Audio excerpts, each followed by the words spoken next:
How could anyone fly a 60-ton, 125-foot wide, 44-foot tall plane through this obstacle course? The aircraft, before striking the Pentagon, reportedly executed a 270-degree downward spiral, and yet Hani Hanjour was known as a terrible pilot who could not safely fly even a small plane.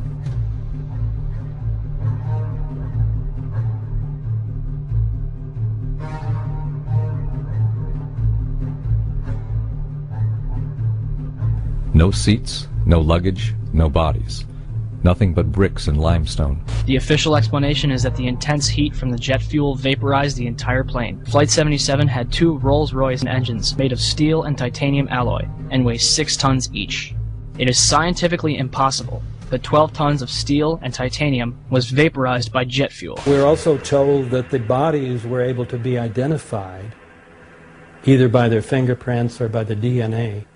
So what kind of fire can vaporize aluminum and tempered steel and yet leave human bodies intact? From my close-up inspection, there's no evidence of a plane having crashed anywhere near the Pentagon. And as I said, the only pieces left that you can see are small enough that you could pick up in your hand. Shortly after the strike, government agents picked up debris and carried it off. The entire lawn was covered with dirt and gravel, so that any remaining forensic evidence was literally covered up.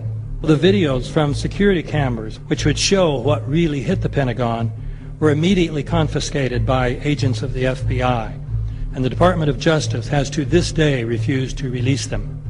If these videos would prove that the Pentagon was really hit by a 757, most of us would assume the government would release them.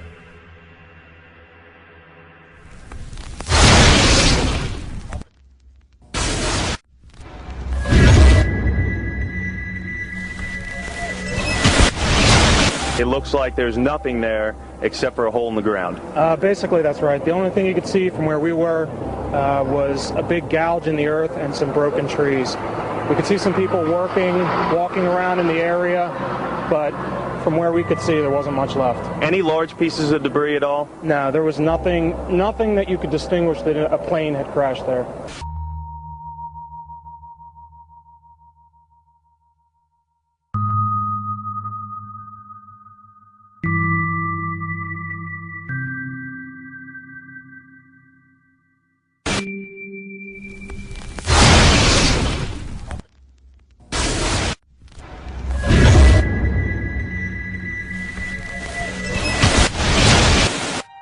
Pancake theory, according to which the fires, while not melting the steel, heated it up sufficiently to cause the floors weakened by the airplane strikes to break loose from the steel columns, and this started a chain reaction. So you would expect then from that theory, which is the official theory, to see a whole stack of floors piled up on top of each other and then a spindle of core columns standing too. The core of each of the twin towers consisted of 47 massive steel columns. If the floors had broken loose from them, these columns would have still been sticking up into the air 1,000 feet.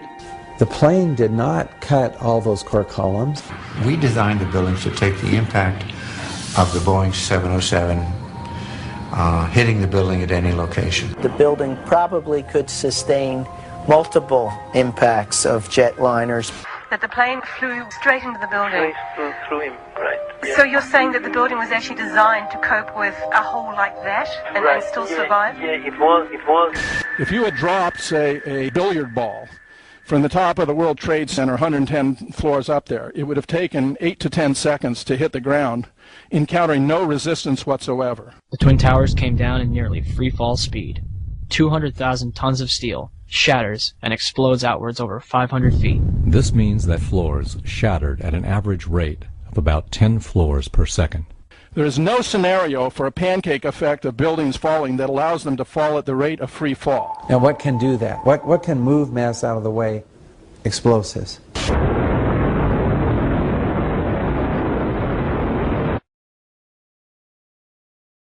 "47 huge steel columns going up the core. They're interconnected. How do you get them to fail simultaneously so the core disappears? It looks like those core columns were cut. The way we do this is by cutting the beam at an angle.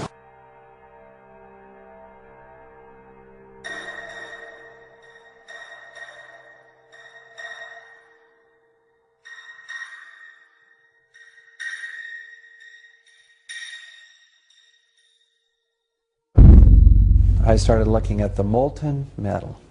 All three buildings, both towers in the rubble, in the basement areas, and Building 7, there's these pools of molten metal.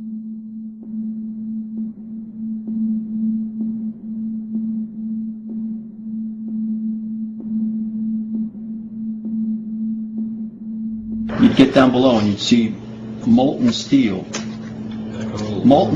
running down the channel rails, like you're in a foundry, like lava. The molten steel was found 3, 4, and 5 weeks later, when the rubble was being removed. He said that molten steel was also found underneath World Trade Center 7. So I'm looking through the official reports. What do they say about the molten metal? They say nothing. Now, wait a minute. This is important evidence. So where'd that come from? Thermite is so hot that it'll just cut through steel, through structural steel, for example, like a knife through butter. The products are molten iron and aluminum oxide, which goes off primarily as a dust. You know those enormous dust clouds? You can imagine when you assemble these chemicals on a large scale.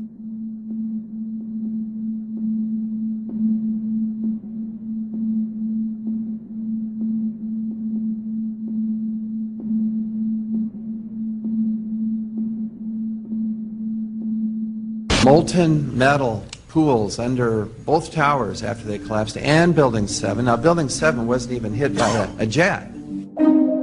Part of the problem is that most people simply don't know much about Building 7 due to the extraordinary secrecy surrounding this collapse. And this was a 47-story skyscraper. This building fell at 5:25. It was not hit by a plane. This building had fires on only 2 or 3 floors. And it was brought down by what we know was a controlled demolition. Demolitions, they look just like that. You know, a kink in the middle, and then that building just comes straight down, almost at free fall speed. They first blow one of the central columns so the building falls in on itself. Building 7 had a classic crimp or wedge. Its central column was blown out first, so it didn't structurally damage buildings just a few feet away from it.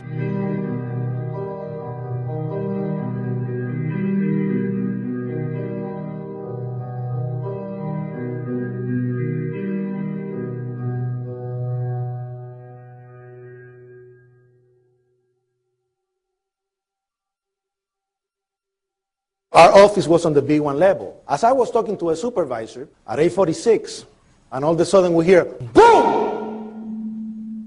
An explosion so hard that pushed us upwards. And it came from the basement between the B2 level and the B3 level. And when I went to verbalize, we hear, boom! The impact of the plane on the top. As I'm walking by the main freight corridor building in the corridor, that's when I got blown. I mean, the impact of the explosion threw me to the floor, and that's when everything started happening. All of a sudden, a big impact happened again, and all the ceiling tile was falling down, the light fixtures were falling. You know, you got to go clear across the whole from 1 to 2 World Trade Center, and then all of a sudden, it happened all over again. Something else hit us to the floor. Right in the basement, you felt it. Walls were caving in, everything that was going on. I mean, I know of people that got killed in the basement. I know of people that got broken legs in the basement. People that got reconstructive surgery because the walls hit them in the face.